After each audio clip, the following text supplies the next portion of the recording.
폭풍이 닥치기 전 모든 것은 완벽했다. 적어도 내 눈에는 그랬다. 내 이름은 민준, 남들이 부러워하는 성공한 건축가. 그리고 내게는 하윤이 있었다. 3년 전, 내 세상이 들어와 모든 것을 완성시켜준 아내. 그녀는 내 인생의 마지막 퍼즐 조각이었다. 그날 밤도 여느 때와 같은 비즈니스 저녁 식사 자리였다. 묵직한 원목 테이블, 은은한 조명, 최고급 한우가 구워지는 소리와 함께 와인잔이 부딪히는 소리가 공간을 채웠다. 중요한 프로젝트를 성공적으로 마친 후라 분위기는 더없이 화기애애했다. 술이 몇 잔 돌자 나는 주체할 수 없는 자랑스러움에 휴대폰을 꺼내 들었다. 배경화면에는 하윤의 사진이 있었다. 우리가 처음 떠났던 여행지에서 찍은 햇살보다 더 눈부시게 웃고 있는 그녀의 모습. 제 아내입니다. 나는 맞은편에 앉은 박 사장에게 휴대폰을 건네며 말했다. 그는 어깨에서 잔뼈가 굵은 까다롭기로 소문난 인물이었지만 오늘만큼은 그의 인정을 받고 싶었다. 내 인생의 가장 큰 성공작은 바로 이 여자라고 그렇게 말하고 싶었다. 박 사장은 잠시 안경을 고쳤으며 화면을 들여다봤다.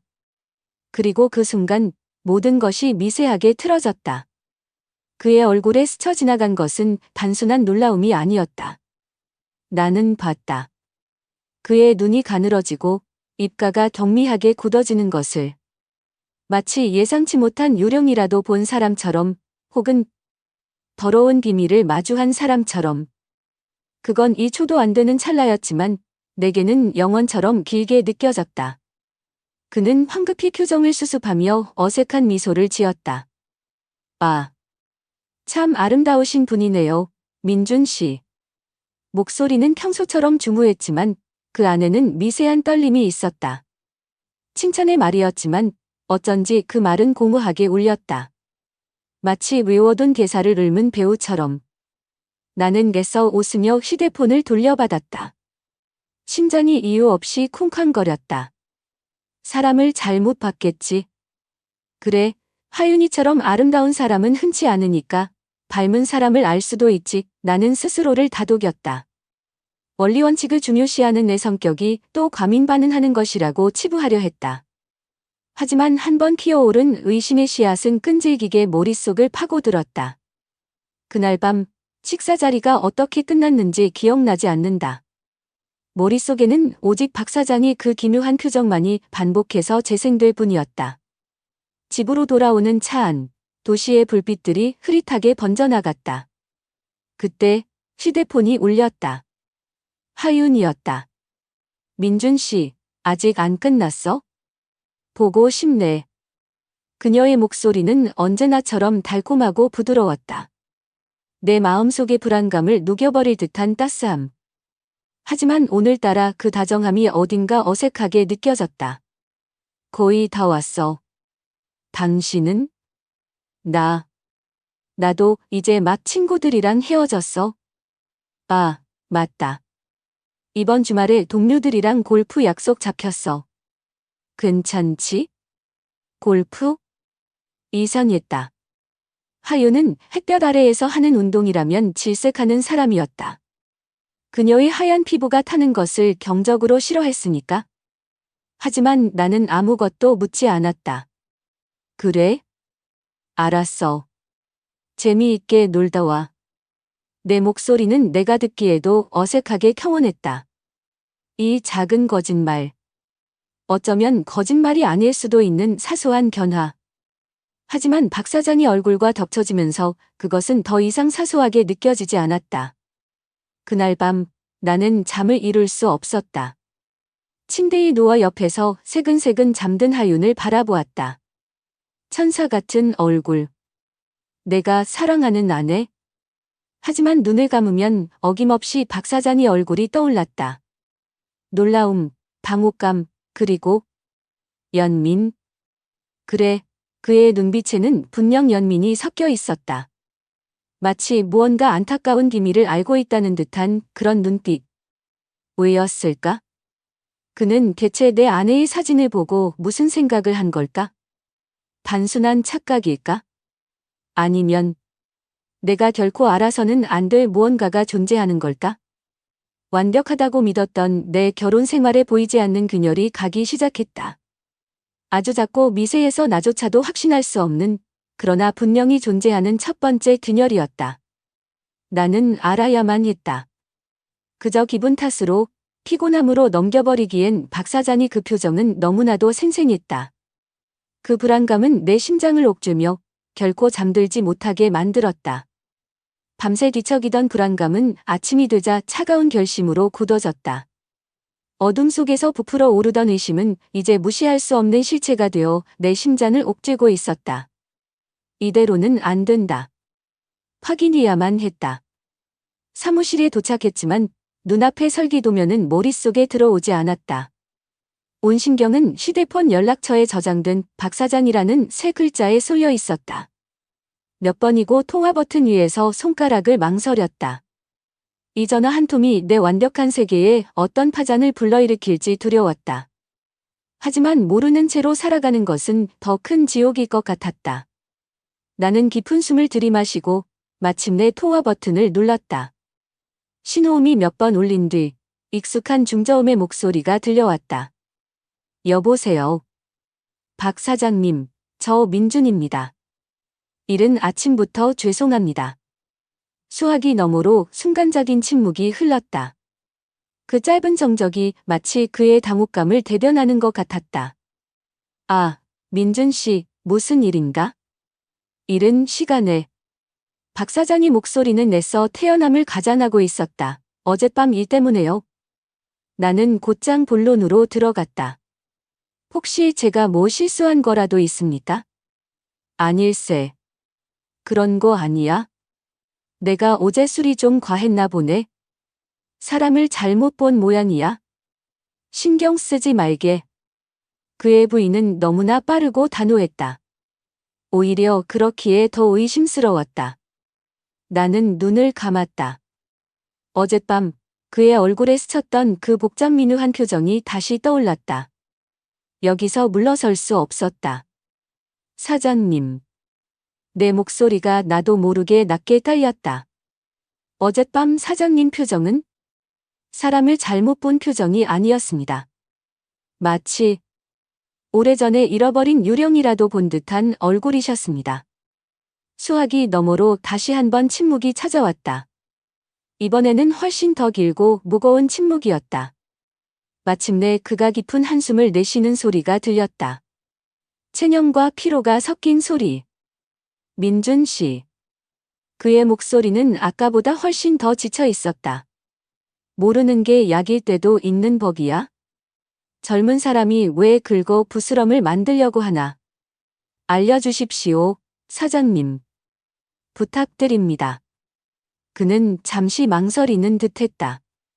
수화기 너머로 희미하게 종이 넘기는 소리 같은 것이 들렸다. 마침내 그는 아주 작고 비밀스러운 목소리로 말했다. 그 목소리는 마치 내게 저주를 내리는 것 같았다.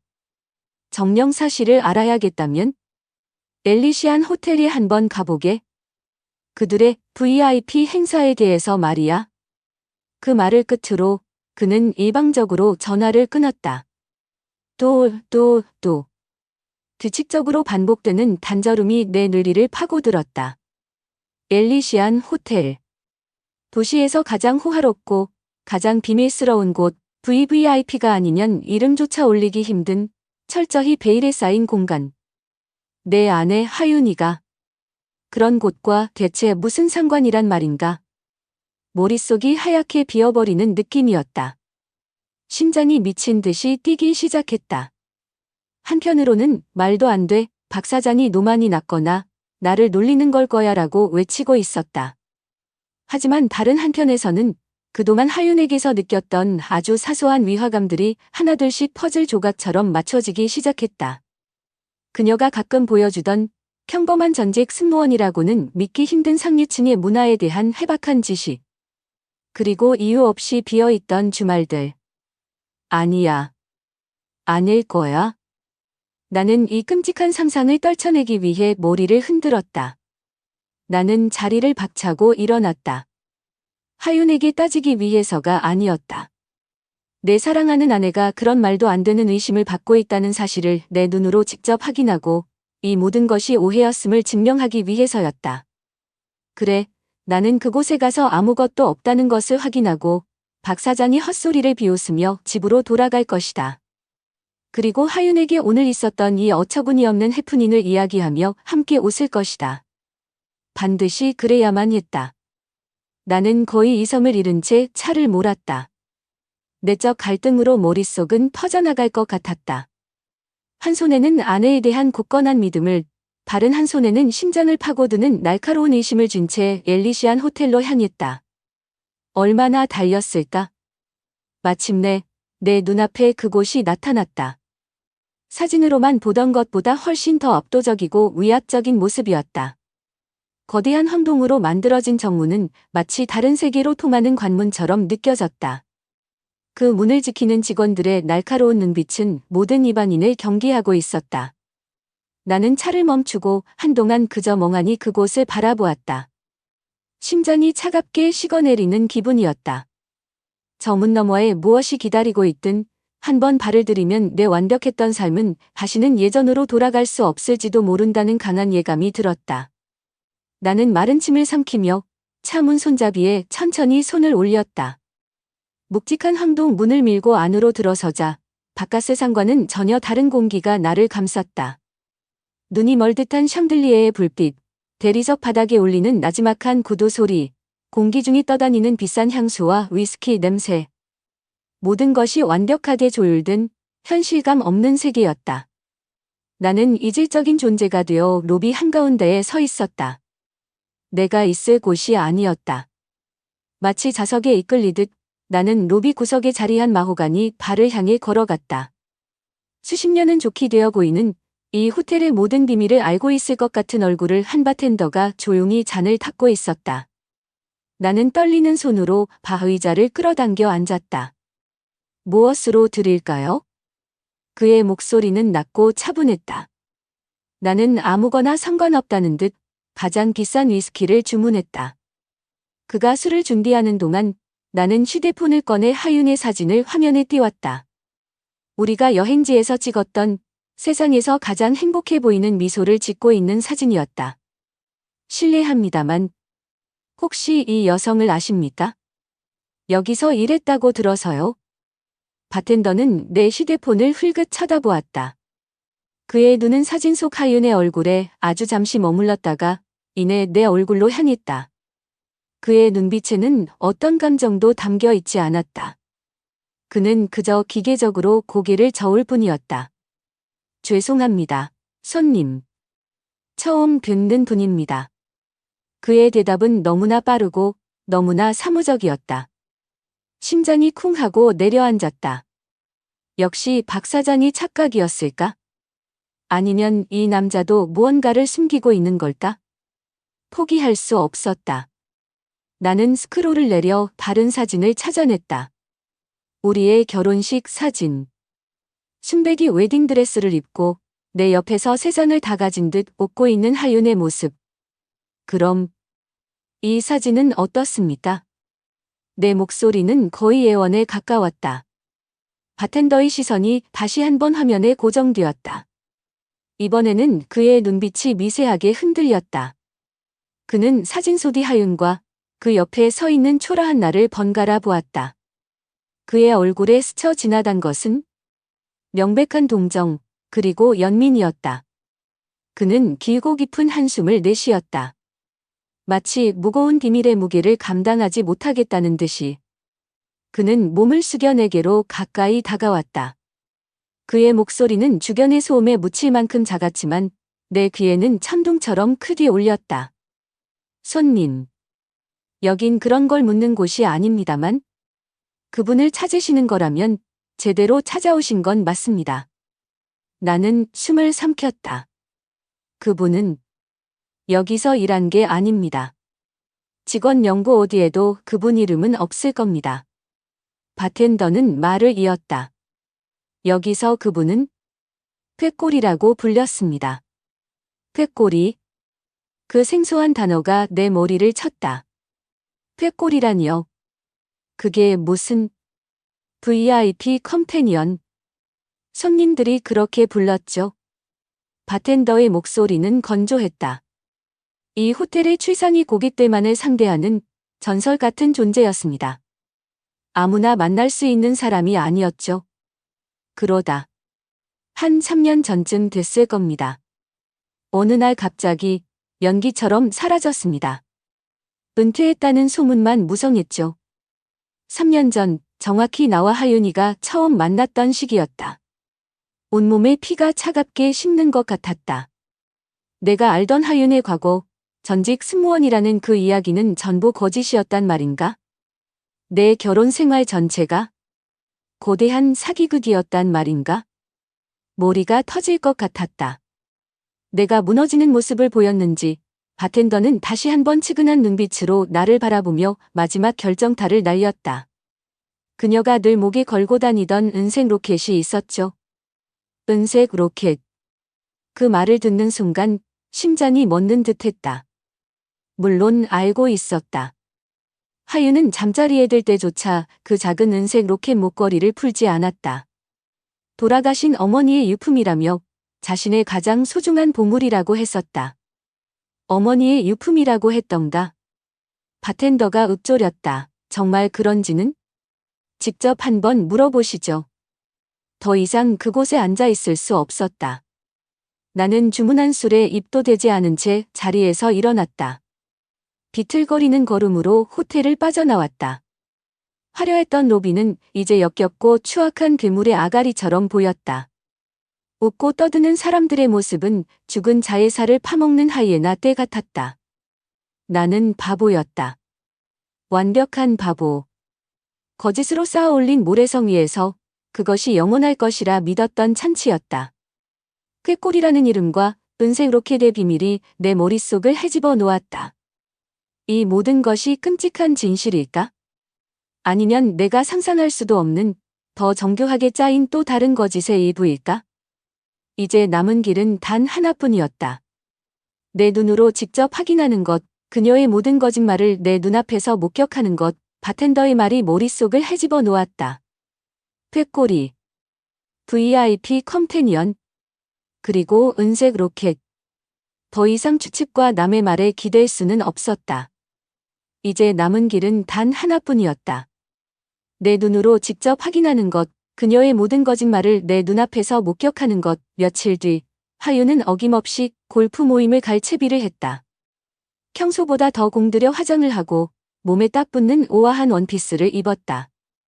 은은하게 퍼지는 향수 냄새는 골프장보다는 은밀한 파티에 더 어울렸다. 그녀의 모든 행동이 이제는 하나의 연극처럼 보였다. 나는 아무것도 모르는 남편을 연기하며 그녀에게 가볍게 물었다. 골프 치러 가는데 그렇게 차려입어? 하윤은 잠시 당황하는 기색을 보였지만 이내 프로답게 미소를 지으며 대답했다. 아, 이건 이동할 때 입는 거고. 골프웨어는 가방이 따로 챙겼지. 그 거짓말이 너무나 자연스러워서 소름이 돋았다. 그녀가 집을 나서는 것을 확인하자마자 나도 서둘러 준비했다. 모자와 선글라스로 얼굴을 가린 채 나는 그림자처럼 그녀가 탄 택시를 뒤따랐다. 내 심장은 차갑게 뛰고 있었다. 슬픔이나 분노보다는 이제는 외과의사처럼 냉정하게 진실이라는 조명을 도려내야 한다는 결심만이 가득했다. 택시는 예상대로 공항으로 향했다. 하윤은 VVIP들만 이용한다는 프라이빗 터미널을 통해 아델섬으로 향하는 전용기에 몸을 실었다. 나는 일반 터미널에서 같은 목적지로 가는 가장 빠른 비행기 표를 예매했다. 다행히 자리가 있었다. 비행기 안에서 나는 최대한 모습을 감춘 채 창밖을 보았다. 푸른 바다와 하얀 구름이 평화로웠지만 내 마음은 지옥도를 그리고 있었다. 마침내 비행기는 아델섬의 활주로에 부드럽게 착륙했다. 그곳은 완벽한 별천지였다. 야자수가 늘어선 해안도로와 최고급 리조트들. 하지만 내 눈에는 모든 것이 위선과 거짓으로 얼룩진 무대 장치처럼 보일 뿐이었다. 하윤은 활주로에 대기하고 있던 검은색 세단에 올라탔다. 나는 재빨리 택시를 잡아 그 뒤를 쫓았다. 저 차, 놓치지 말고 따라가 주세요. 돈은 얼마든지 드리겠습니다. 내 목소리는 낯설고 딱딱했다. 차는 해안 도로를 따라 섬의 가장 깊숙하고 외진 곳으로 향했다. 그리고 마침내 깎아지른 듯한 절벽 위에 세워진 외부와 완벽하게 차단된 거대한 풀빌라 앞에 멈춰 섰다. 나는 멀찌감치 차를 세우고 미리 준비해온 망원 카메라를 꺼내 들었다. 빌라 현관문이 열리고 중후한 멋을 풍기는 중년의 남자가 나타나 하윤을 맞았다. 대한민국 재계를 주무르는 넥서스 코퍼레이션의 권 회장. 언론에서 수없이 봤던 얼굴이었다. 그들은 마치 오랜 연인처럼 자연스럽게 서로를 끌어안았다. 권 회장이 손이 하윤의 허리를 감쌌고 하윤은 그의 어깨에 편안하게 머리를 기댔다. 나는 기계적으로 셔터를 눌렀다. 찰칵, 찰칵. 줌을 최대한 당겼다. 하윤의 목에서 바텐더가 말했던 그 은색 로켓이 섬의 햇살을 받아 서늘하게 빛나고 있었다. 심장이 얼어붙었다. 나는 그 후로도 계속해서 셔터를 눌렀다. 그들이 테라스에서 와인을 마시며 웃는 모습, 권 회장이 하윤의 귓가에 무언가 속삭이는 모습, 그 말에 하윤이 곁에 섞인 웃음을 터뜨리는 모습. 내 카메라 렌즈 속에서 내 안에는 내가 단 한 번도 본 적 없는 완전히 다른 사람이 되어 있었다. 더 이상 가슴이 아프지 않았다. 대신 머리가 차갑게 식으며 분노가 이성을 장악했다. 이제 나는 상처받은 남편이 아니었다. 범죄 현장을 기록하는 냉정한 관찰자였다. 나는 그들이 빌라 안으로 사라지는 것을 끝으로 카메라를 내렸다. 복수심이 온몸을 불태웠지만 지금은 때가 아니었다. 완벽한 증거가 필요했다. 이틀 후 하윤은 예정대로 집에 돌아왔다. 그녀의 얼굴은 아델섬의 맑은 공기와 햇살 덕분인지 생기가 넘쳤다. 골프는 어땠어? 나는 지극히 평범한 목소리로 물었다. 최고였어. 날씨도 한산이었고 코스도 정말 멋있더라. 그녀의 태연한 거짓말에 헛웃음이 나왔다. 나는 샤워를 하러 들어가는 그녀의 뒷모습을 노려보았다. 역시 문이 닫히고 물소리가 들리기 시작하자 나는 곧장 그녀의 여행 가방으로 다가갔다. 손이 떨렸지만 행동은 망설임이 없었다. 가방 안에는 역시나 골프 용품은 하나도 없었다. 값비싼 명품 옷가지와 화장품들 뿐. 나는 가방 구석구석을 뒤졌다. 그리고 마침내 사이드 포켓 깊숙한 곳에서 그것들을 찾아냈다. 빌라의 룸키 카드, 구겨진 콘돔 포장지, 그리고 넥서스 코퍼레이션 회장 권지혁이라고 선명하게 박힌 그의 명함. 모든 것이 끝났다. 마지막 남은 한 조각의 희망마저 산산조각이 났다. 나는 조용히 모든 증거를 휴대폰 카메라로 찍은 뒤 원래 있던 자리에 그대로 돌려놓았다. 그리고 거실로 나와 모든 불을 끈 채 가장 깊은 어둠 속으로 몸을 숨겼다. 커피 테이블 위에 나는 방금 찾아낸 증거물들을 가지런히 올려놓았다. 룸키 카드, 콘돔 포장지, 그리고 권 회장의 명함. 그 옆에는 아델섬에서 찍은 사진들이 담긴 내 휴대폰을 놓았다. 샤워기 물줄기가 멎는 소리가 들렸다. 그리고 소름 끼치는 소리와 함께 욕실의 문이 열렸다. 나는 어둠 속에서 그저 조용히 내 아내를 기다렸다. 하얀 목욕 가운을 걸친 하윤이 젖은 머리를 수건으로 털며 나왔다. 평소처럼 나른하고 만족스러운 표정. 그러나 거실의 싸늘한 어둠과 커피 테이블 위에 놓인 물건들을 발견한 순간 그녀의 얼굴에서 미소가 사라졌다. 그녀의 시선은 테이블 위의 증거물들과 어둠 속에 앉아있는 나를 번갈아 훑었다. 나는 그림자 속에서 천천히 입을 열었다. 내 목소리는 메마르고 갈라져 있었다. 이게 다 뭐야? 설명해 줄래? 하윤은 잠시 말이 없었다. 그녀의 눈동자가 빠르게 흔들리는가 싶더니 이내 놀랍도록 차분한 표정으로 바뀌었다. 예상했던 당황이나 눈물 혹은 변명은 없었다. 대신 그녀의 입가에는 희미한 그러나 어딘가 후련해 보이는 미소마저 떠올랐다. 다 알고 있었어? 차라리 잘 됐네. 나도 이제 이런 연극은 지긋지긋하거든. 그녀의 목소리는 얼음장처럼 차가웠다. 그 순간 내 심장이 산산조각 나는 소리를 들었다. 지난 3년간 내가 믿고 사랑했던 모든 것이 한순간에 부정당하는 느낌이었다. 연극이라고? 내 목소리가 떨려 나왔다. 그래, 연극. 아주 길고 지루했던 연극이었지. 그녀는 어깨를 으쓱하며 태연하게 말했다. 당신, 내 과거가 복잡하다는 거 몰랐지? 도망칠 곳이 필요했고, 당신은 완벽한 피난처였어. 당신의 그 순진한 사랑, 안정적인 직업, 예측 가능한 삶. 그건 내가 찾던 가장 안전한 세상이었지. 안전한 세상. 그녀는 우리의 결혼 생활을 그렇게 불렀다. 하지만 당신도 알잖아? 세상 속의 새는 언젠가 하늘을 그리워하는 법이야. 그녀는 창밖을 바라보며 말을 이었다. 그 시선은 마치 더 넓고 화려한 세상을 갈망하는 듯했다. 당신의 사랑? 달콤했지. 하지만 솔직히 말해서 너무 지루했어. 나는 자극이 필요했고 세상 꼭대기에서 나를 갈망하는 남자들의 시선이 그리웠다고. 당신이 주는 평범한 행복만으로는 만족할 수 없는 여자, 그게 바로 나야? 나는 할 말을 잃었다. 내 사랑이, 내 모든 진심이 한낱 지루함으로 치부되다니. 저 은색 로켓. 어머니 유품이라고 했잖아. 나는 테이블 위의 증거물 중 하나인 아델섬에서 찍은 사진 속 그녀의 목걸이를 가리켰다. 아, 저거? 그녀는 자신의 목이 걸린 로켓을 만지작거리며 피식 웃었다. 그래, 권 회장님 선물이야.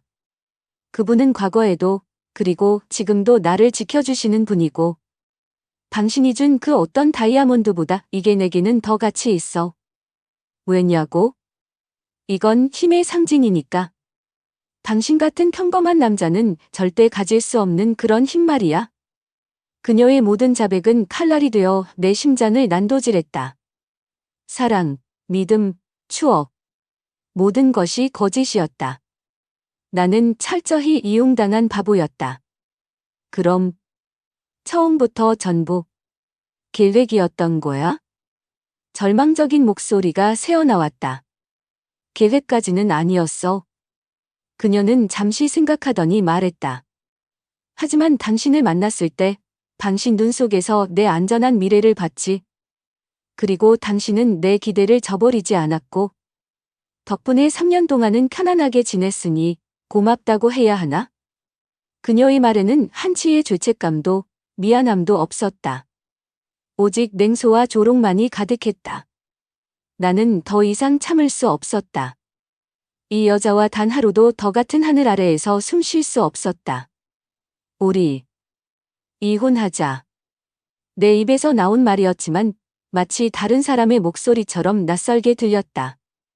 하유는 기다렸다는 듯이 고개를 끄덕였다. 그래. 그게 좋겠어. 서로에게 상처만 줄 뿐이니까. 위자료는 기대하지 마. 당신도 알다시피 난 가진 게 별로 없거든. 그녀는 놀랍도록 침착하고 신속하게 자신의 짐을 챙기기 시작했다. 마치 이 순간을 오래전부터 준비해온 사람처럼. 작은 여행 가방에는 그녀가 나라는 안전한 세상으로 날아들어올 때 가져왔던 것과 결반 다르지 않은 반출한 소지품들만 담겼다. 그녀는 단 한 번도 뒤돌아보지 않았다. 미련도 후회도 없는 몸짓이었다. 현관문 앞에 선 그녀가 아주 잠깐 멈칫했다. 나는 마지막 한 가닥 희망을 붙잡고 그녀를 바라보았다. 하지만 그녀는 나를 돌아보지 않았다. 당신은 좋은 사람이었어, 민준 씨, 정말이야. 하지만 난 이런 여자야. 당신과는 처음부터 다른 세상 사람이었던 거지. 그것이 그녀가 내게 남긴 마지막 말이었다. 그리고 문이 닫혔다. 쾅, 그 소리는 내 세상이 무너지는 소리처럼 들렸다. 텅 빈 거실에 홀로 남겨진 나는 바닥에 주저앉았다. 사랑, 믿음, 행복. 내가 소중하게 여겼던 모든 가치가 한낱 신기루처럼 사라져 버렸다. 눈물이 나오지 않았다. 아니, 나올 수 없었다. 심장이 너무나 차갑게 얼어붙어 버려서 눈물조차 흘릴 수 없었다. 대신 그 자리에는 칼날보다 더 차갑고 날카로운 분노가 서서히 고개를 들기 시작했다. 나를 기만한 그녀와 그녀의 추악한 욕망에 동조한 모든 것들을 향한 증오였다. 그로부터 1년이라는 시간이 흘렀다. 나의 복수는, 아니 정의는 실현되었다.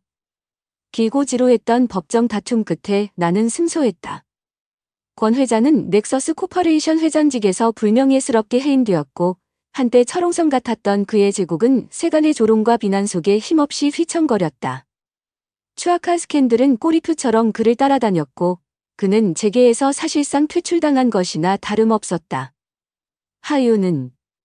그녀는 연기처럼 사라졌다. 세상 어디에도 그녀의 흔적은 없었다. 마치 처음부터 존재하지 않았던 사람처럼. 가끔 그녀는 지금 어디서 무엇을 하고 있을까 궁금해질 때도 있었지만 이내 고개를 저었다. 더 이상 내 삶에 존재하지 않는 사람이었다. 나는 우리가 함께 살던 그녀와의 거짓된 추억이 덕지덕지 묻어있는 그 집을 떠나 모든 것이 최소한으로만 존재하는 간결한 아파트로 이사했다. 창밖으로 보이는 도시의 풍경은 여전히 분주했지만 내 마음은 이상하리만치 고요했다. 회사에서는 능력을 인정받아 더 높은 자리로 올라섰고 새로운 프로젝트에 몰두하며 바쁜 나날을 보냈다. 마음의 상처가 하룻밤 사이에 마법처럼 아문 것은 아니었다. 여전히 가끔씩 예고 없이 찾아오는 과거의 그림자에 몸서리치기도 했다. 잠 못 이루는 밤이면 그녀의 차가운 목소리와 배신감으로 얼룩졌던 그날의 기억들이 나를 괴롭혔다. 하지만 시간은 생각보다 공평하고 성실한 치유사였다. 나는 천천히, 아주 천천히 다시 숨쉬고 다시 살아가는 법을 배우고 있었다. 내 새로운 공간 어디에도 하윤의 사진은 없었다. 그녀와 관련된 모든 물건은 이미 오래전에 내 손으로 정리했다. 그녀와의 기억은 의식적으로 지워버린, 그러나 무의식 깊은 곳에는 여전히 희미한 얼룩으로 남아있는 과거의 뿐이었다. 나는 더 이상 과거에 얽매이지 않으려 노력했다. 어느 기 오는 오후였다. 나는 창가에 놓인 간결한 디자인의 안락의자에 앉아 잿빛으로 겨난 도시의 풍경을 무심히 바라보고 있었다. 유리창을 때리는 빗소리가 단조로운 리듬을 만들었다. 모든 것이 폭풍처럼 지나가고 이제는 어떤 것도 나를 쉽게 흔들 수 없을 것 같은 기묘한 평온함이 나를 감싸고 있었다. 그때 초인종 소리가 울렸다. 현관문 앞에는 발신인 불명의 작은 소포가 놓여 있었다. 조심스럽게 포장을 뜯었다. 그 안에는 편지 한 장 없이 검은 벨벳 천 위에 놓인 작은 은색 로켓만이 덩그러니 놓여 있었다. 하윤이 늘 목에 걸고 다니던 그녀의 돌아가신 어머니 유품이라던 바로 그 로켓이었다. 차가운 금속의 감촉이 손끝에 느껴졌다. 나는 그것을 가만히 들여다보았다. 아주 잠깐 잊고 지냈던 감정의 파편들이 희미하게 스쳐 지나갔지만 이제는 그저 아득한 그림자일 뿐이었다. 이 로켓이 여기에 왜 와 있는 걸까? 이것이 무엇을 의미하는 걸까? 뒤늦은 사과? 마지막 조롱? 아니면 절박한 구조 요청? 알 수 없었다. 그리고 이상하게도 더 이상 알고 싶지도 않았다. 그 의미를 파헤치려는 어떤 욕구도 일어나지 않았다. 나는 로켓을 책상 위에 가만히 내려놓았다. 그것은 더 이상 내게 어떤 특별한 의미도 가지지 않는 그저 하나의 물건일 뿐이었다. 그리고 다시 창밖을 바라보았다. 빗줄기는 여전히 세차게 내리고 있었지만 먹구름 사이로 아주 가느다란 빗줄기가 새어나오고 있었다. 저기가 그치면 새로운 내일이 다시 시작될 것이었다. 과거는 과거일 뿐, 이제 나는 앞으로 나아가야 했다. 상처는 영원히 흉터로 남을지라도 그 흉터가 내 미래를 잠식하도록 내버려 둘 수는 없었다. 나는 조용히 숨을 내쉬었다. 아직 갈 길이 멀었지만 나는 괜찮을 것이다.